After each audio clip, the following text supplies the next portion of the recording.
আসসালামু আলাইকুম। আমরা অনেকেই জানি না রসায়ন কাকে বলে। আবার আধুনিক রসায়নের জনকের নাম নিয়ে রয়েছে অনেকের কনফিউশন।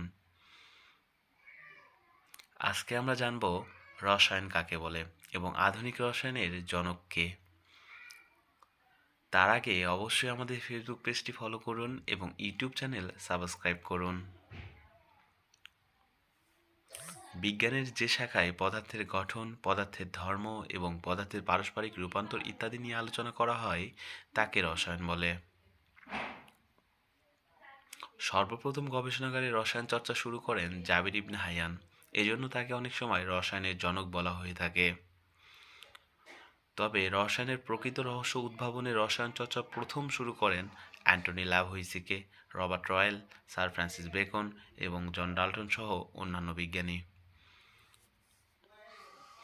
কিন্তু আধুনিক রসায়নের জনক হলো অ্যান্টনি ল্যাভোইসিকে।